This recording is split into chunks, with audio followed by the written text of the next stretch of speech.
Усім прывітанне, з вами Зміцер Лукашук, і мы распачынаем абмяркоўваць падзеі ў Беларусі і за яе межамі ў нашым сённяшнім сумесным праекце Еўрарады і Е-прамовы. З намі на сувязі адвакат, прадстаўнік Святланы Ціхановскай па прававых пытаннях Сергей Зікрацкі. Добрый дзень, спадар Сергей.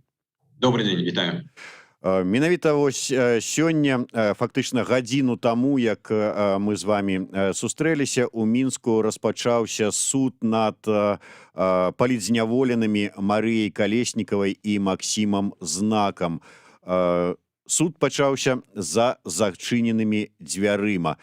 Вось з гэтай нагоды і хацеў бы з вами абмеркаваць усю гэтую сітуацыю. І першае, зачыненыя дзверы, закрыты суд. Наколькі гэта увогуле нармальна, наколькі гэта звычайная з'ява, ну, можа быць, наколькі гэта законна? Першае, што магу сказаць, што крымінальна-працэсуальны кодекс прадугледжвае такую магчымасць, што паседжанні могуць быць закрытымі. Але крымінальна-працэсуальны кодекс прадугледжвае канкрэтны пералік падставаў, па якіх гэтае паседжанне можа быць закрытае. І звычайна гэта робіцца дзеля таго, каб абараняць нейкую таямніцу, прыватнае жыццё ці дзяржаўныя сакрэты ці нешта падобнае. А чаму у гэтым канкрэтным выпадку суд прыняў рашэнне о правядзенні закрытага судовага паседжання, мне невядома, але я як мінулы былы адвакат абаронца Максіма Знака магу сказаць, што не бачыў я у крымінальнай справе ніякіх падставаў дзеля таго, каб гэты працэс быў закрыты. І таму у маім разуменні гэты працэс быў зроблены закрыты штучна, дзеля таго, каб ніхто не даведаўся, якія канкрэтныя доказы ёсць у следчых, якія канкрэтныя доказы ёсць у пракуратуры па абвінавачванні Максіма Знака і Марыі Калеснікавай. Мы абсалютна ўпэўнены, што ніякіх доказаў тых артыкулаў, якія ім выстаўлены, няма, і што тое, што нам агучваецца ў публічнай прасторы, Максім і Марыя не здзяйснялі, яны абсалютна не вінаваты і зараз утрымліваюцца пад вартай толькі з-за таго, што яны выказвалі сваю пазіцыю і тое, што толькі потому, што яны былі палітычна актыўныя і абаранялі той выбар, які ўсе мы зрабілі. Ну, у іншым адваротным выпадку праваабаронцы не прызналі бы іх палітвязням, і сапраўды ні Калеснікава, ні Знак не прызналі сваёй віны. Не прызналі сваёй віны па 3 артыкулах крымінальнага кодекса, якія ім выставілі. І от я да гэтых 3 крымінальных артыкулаў першае пытанне. Я зараз просто нагадаю, якія гэта крымінальныя артыкулы. Змова з мэтай захопу дзяржаўнай улады.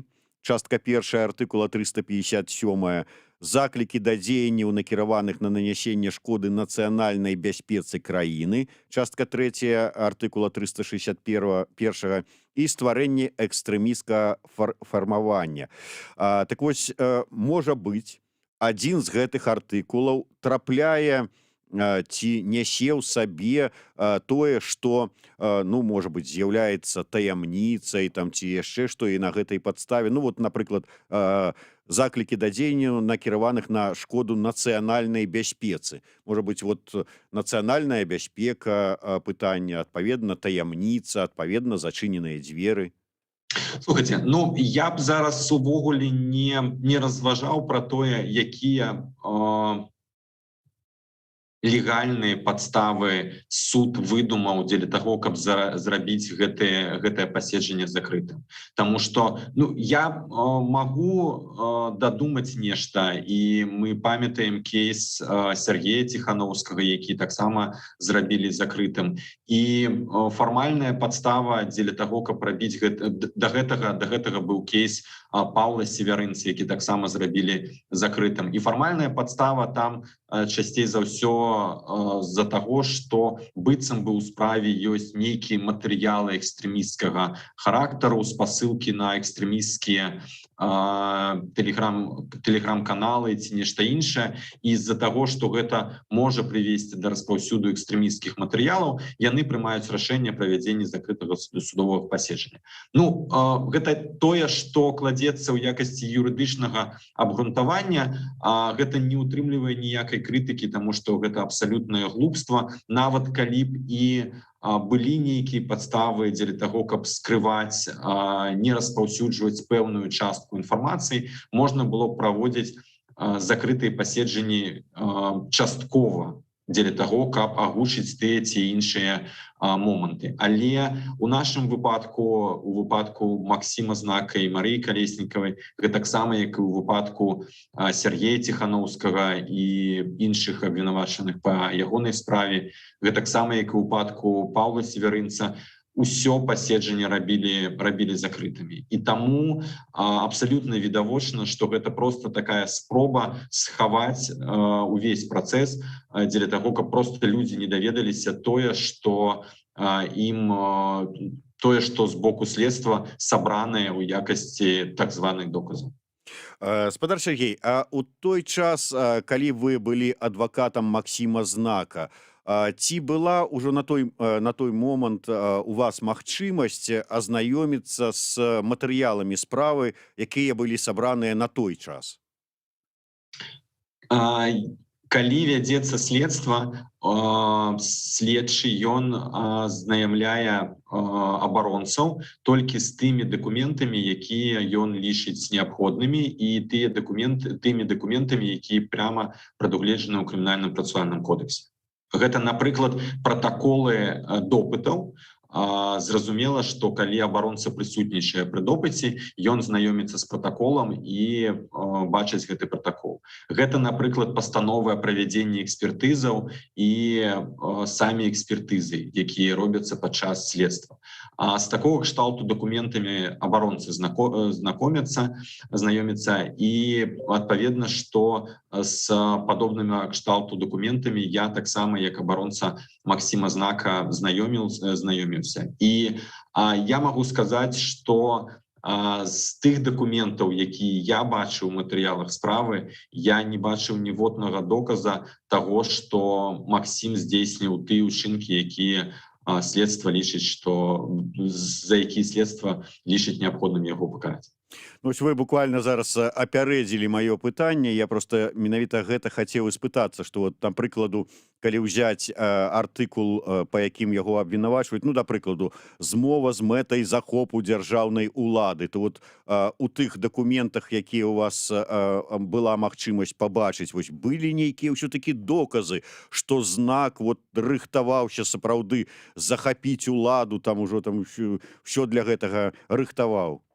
Слухайте, аб якім захопе ўлады можа ісці гаворка, калі Знак, калі Калеснікава, калі астатнія чальцы каманды Бабарыкі, чальцы коордынацыйнай рады заўсёды казалі пра тое, што неабходна весці дыялог, што неабходна праводзіць новыя выбары і гэтак далей. А дыялог, выбары — гэта ніякім чынам не захоп улады неканстытуцыйным шляхам. Выбары — гэта абсалютна законны механізм, які прадугледжаны Канстытуцыяй, які прадугледжаны выбарчым кодэксам, і таму гэта не можа быць захопам улады неканстытуцыйным шляхам. Што да заклікаў на дзеянні, якія перашкаджаюць нацыянальнай бяспецы, то мы заўсёды казалі, што, ну, і сам артыкул кажа пра тое, што гэтыя заклікі, яны былі зроблены публічным шляхам праз інтэрнэт, праз стрымы і гэтак далей. І мы заўсёды казалі: Окей, хлопцы, калі гэта заклікі, ну так давайте вы агучце гэтыя заклікі, каб кожны змог ацэніць, ці ёсць там нейкі ўрон нацыянальнай бяспецы ці няма.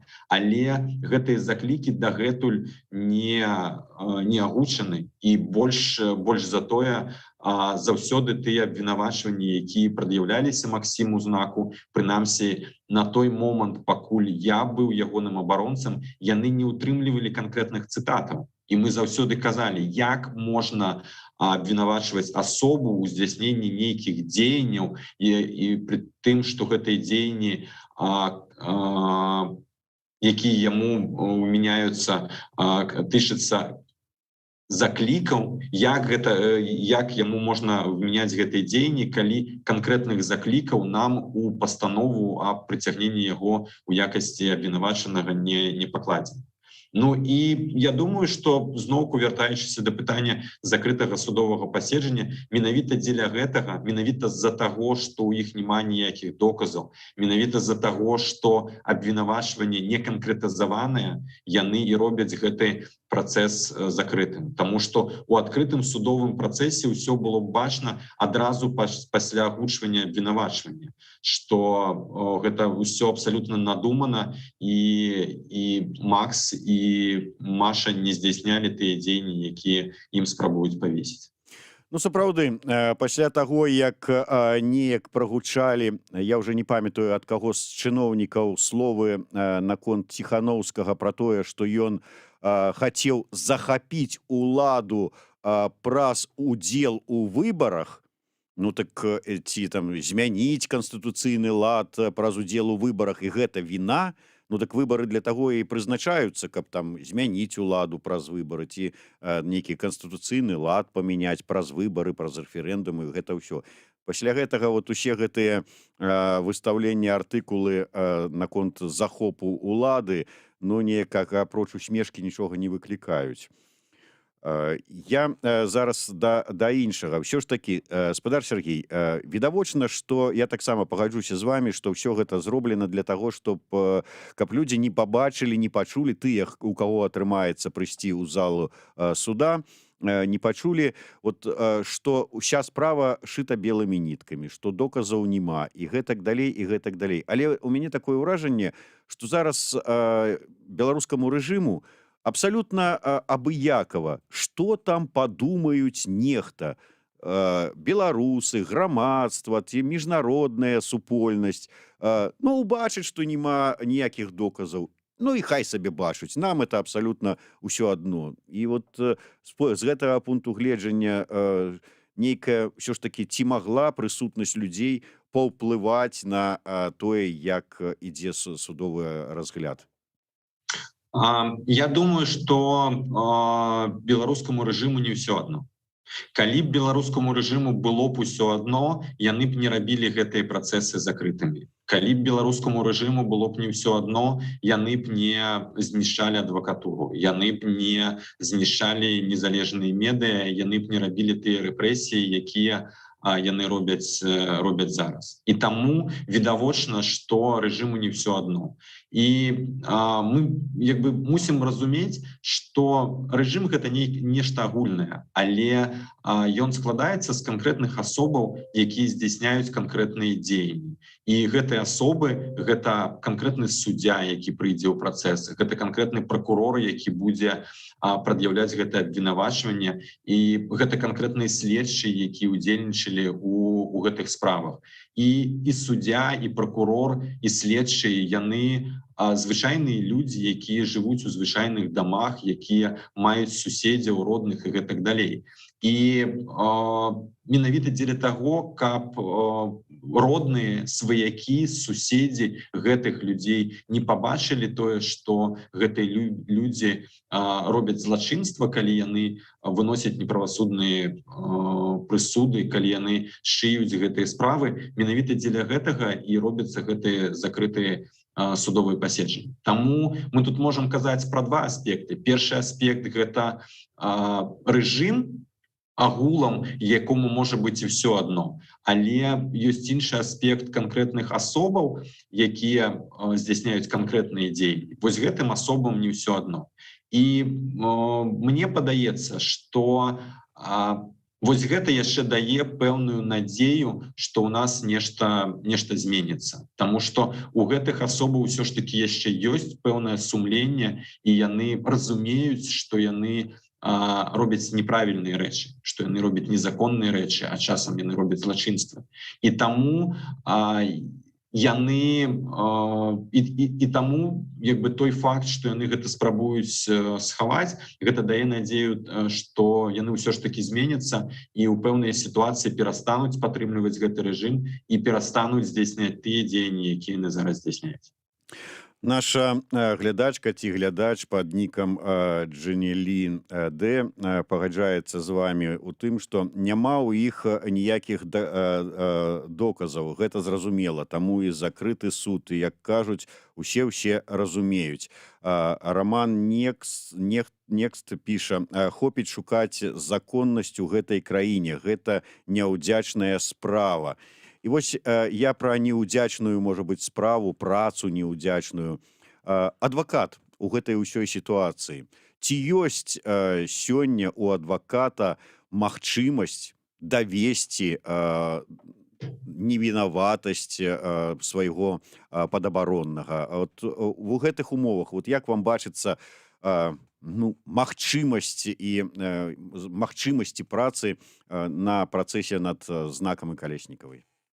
Ведаеце, я заўсёды на падобнага кшталту пытанні адказваў з пасылкай на свайго калегу Дмітрыя Лаеўскага, які, у прынцыпе, на працягу ўсяго гэтага тэрміну узначальваў каманду абаронцаў Максіма Знака, які быў абаронцам Віктара Бабарыкі.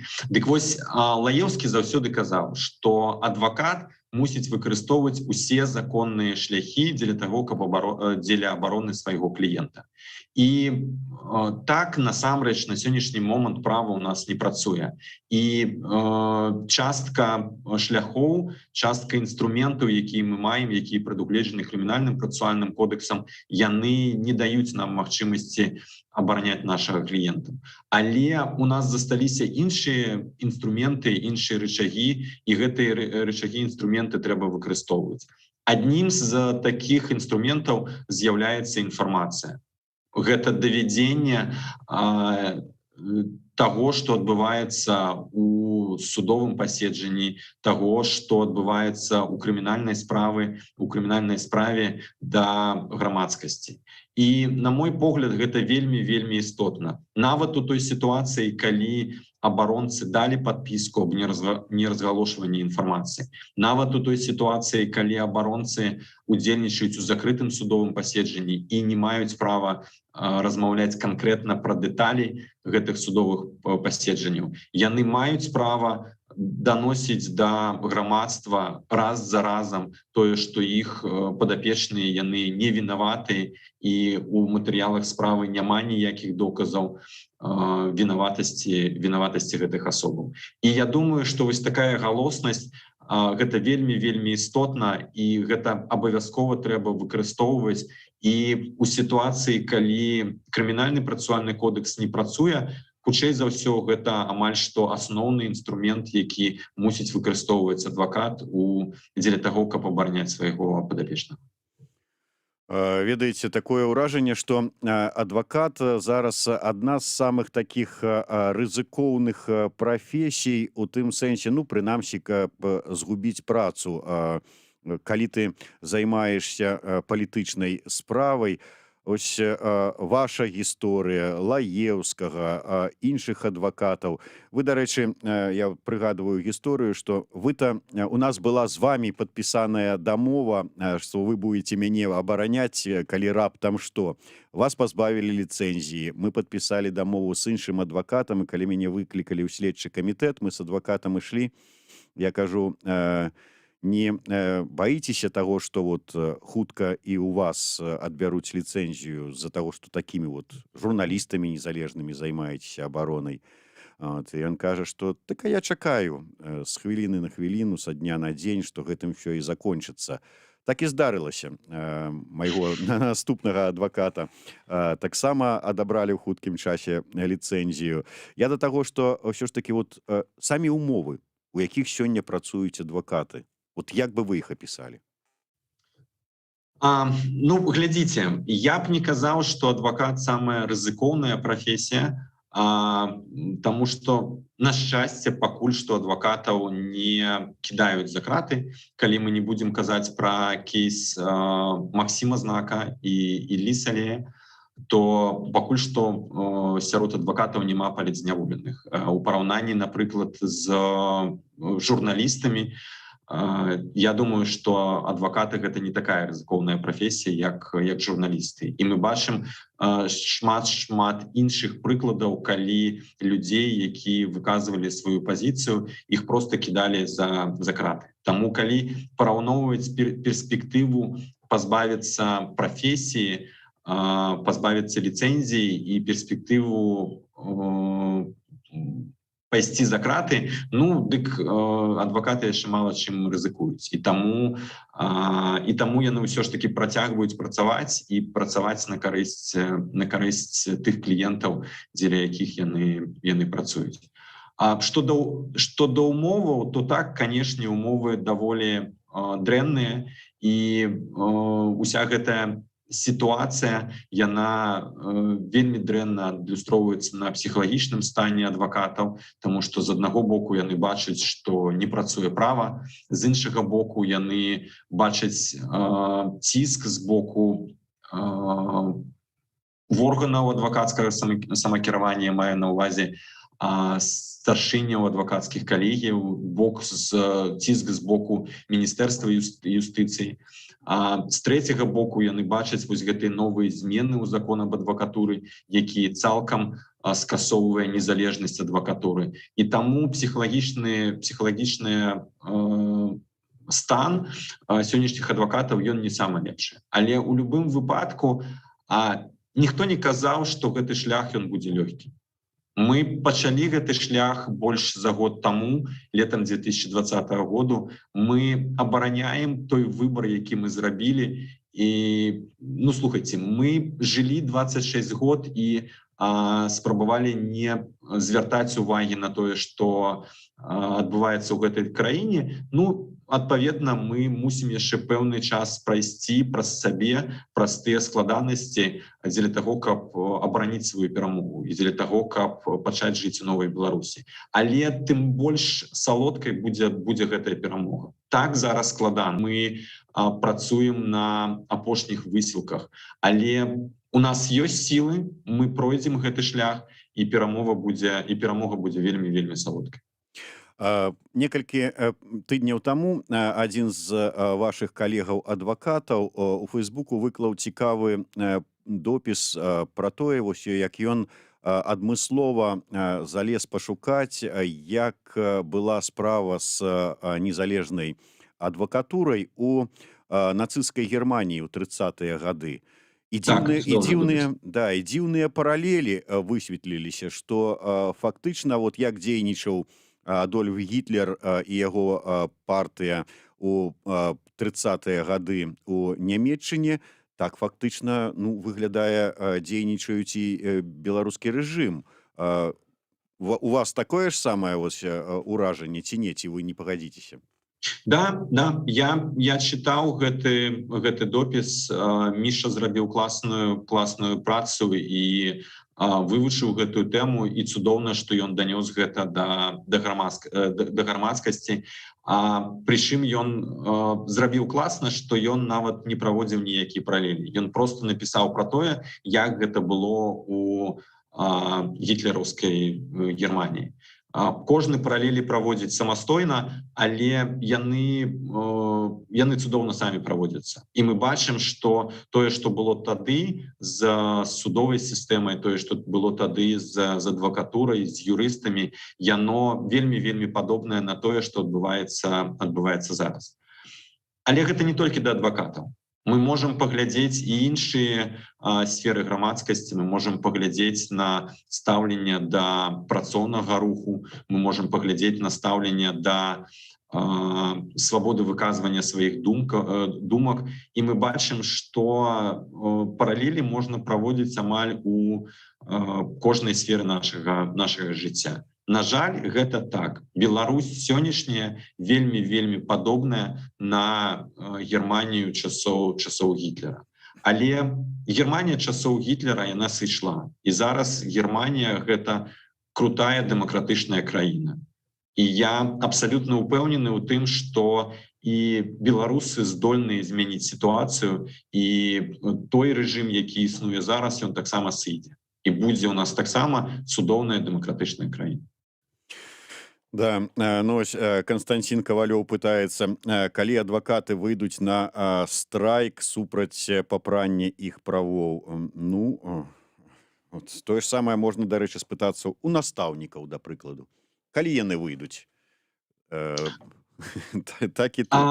Пытанне страйка — гэта пытанне даволі істотнае, і гэта даволі цікавае пытанне. І я вам скажу, што пытанне страйка абмяркоўвалася сярод адвакацкага асяроддзя і абмяркоўваецца зараз. І я не выключаю, што гэты варыянт будзе. Тут у любым выпадку трэба глядзець усе за і супраць, наколькі страйк адвакатаў будзе карысны для ўсёй краіны і будзе карысны для кліентаў гэтых адвакатаў.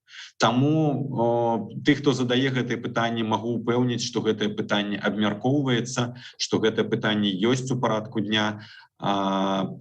Гэтаксама, як гэтае пытанне стаіць у парадку дня у іншых сферах грамадскасці. Як вы правільна сказалі, настаўнікі, працаўнікі на заводах, сфера культуры, паслугаў і гэтак далей. Нарэшце падышлі да пытання, якое, ну вот я ведаю, што яно даволі такое складанае, але тым не менш не магу яго не задаць, тым больш задаюць яго і нашыя гледачы. Давід Палітыка.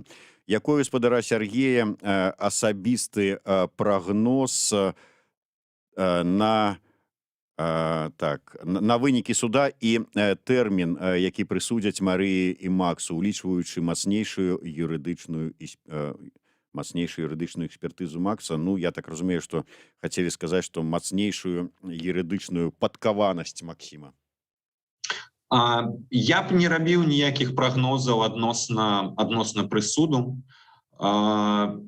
Я ўсё ж таки спадзяюся, што ў суддзі хопіць сумлення ў першую чаргу, каб не выносіць абвінавачаны прысуд. Калі Макс будзе прызнаны вінаватым, прынамсі па адным артыкулам, які яму вменяецца, то ў любым выпадку гэта будзе неправільны і неправасудны прысуд. І ў такой сітуацыі абсалютна неважна, які будзе тэрмін.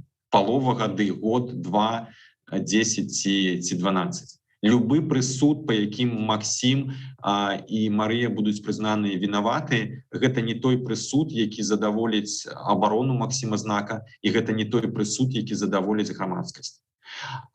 Гэта першае. Другое, у незалежнасці ад таго, які б тэрмін не атрымаў Максім Знак і Марыя Калеснікава, я абсалютна ўпэўнены, што яны не будуць сидзець увесь гэты тэрмін. Таму што сітуацыя на сённяшні момант абсалютна яскрава сведчыць аб тым, што большасць насельніцтва не падтрымлівае той рэжым, які сёння пануе. І гэтая большасць насельніцтва незадаволеная і гатовая змяніць сітуацыю. І таму я ўпэўнены, што сітуацыя зменіцца ў любым выпадку, і тыя, хто ўжо атрымалі свае тэрміны, яны выйдуць на свабоду, а тыя, хто знаходзіцца зараз пад следствам, яны будуць рэабілітаваны.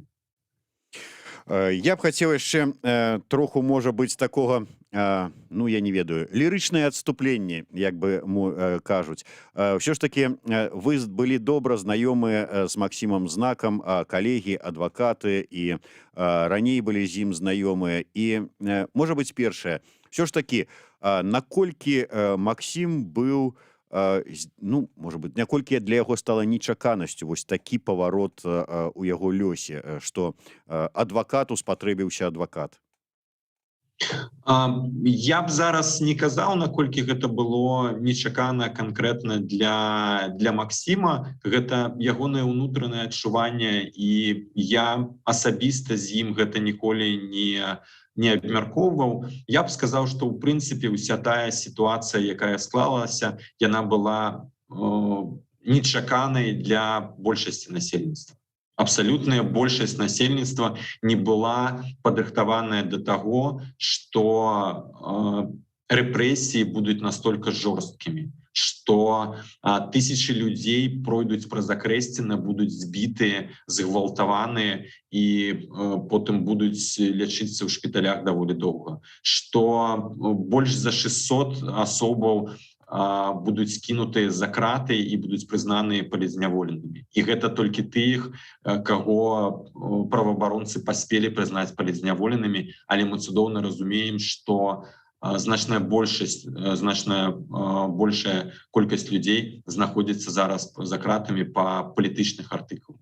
Таму такі накал рэпрэсій ён быў нечаканы для абсалютнай большасці людзей. І тут хутчэй за ўсё не мае сэнсу казаць пра канкрэтна Максіма Знака, а трэба казаць агулам пра тое, што сітуацыя даволі складаная.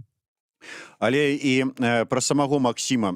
Мы з ім знаёмыя былі па эфірах даўно, ўжо там колькі гадоў таму ён упершыню прыйшоў да нас у студыю. Я ведаю, што Максім выдатны бард, сачыняе, спявае песні, часам нават вельмі ўдалыя песні, скажу я вам, як вот той чалавек, які паслухаў колькі з іх. Ён яшчэ марафонец. Як на ім адбіваецца ўся гэтая зараз сітуацыя? Ну, я маю на ўвазе знаходжанне за кратамі. Гэта ж не санаторый. Зразумела, СІЗА гэта не санаторый. І шмат хто з тых, хто знаходзіцца за кратамі, адчувае сабе не вельмі добра. Але я бачу, што абсалютная большасць тых людзей, якія трапляюць у СІЗА, якія трапляюць у калоніі, яны ўсё ж такі сільныя духам, і яны перакананыя ў тым, што тое, што яны зрабілі, гэта добрая справа, і яны не расчароўваюцца ў сваіх рашэннях. Што да Максіма Знака, то я меў магчымасць з ім размаўляць, калі ён знаходзіўся ў СІЗА. Я размаўляў таксама з іншымі абаронцамі, якія хадзілі да яго ў СІЗА. Мы бачым тыя лісты, якія ён дасылае, і ўсё добра. Шчыра, усё добра. Максім трымаецца вельмі класна. Ён не шкадуе таго, што ён зрабіў. І нават у тых умовах у СІЗА ён працягвае пісаць вершы. Адзін з гэтых вершаў я напісаў сёння пад сваім допісам у Фейсбуку, які якраз таки тычыцца закрытага судовага паседжання. Максім працягвае пісаць песні, Максім працягвае займацца спортам нават ва ўмовах СІЗА.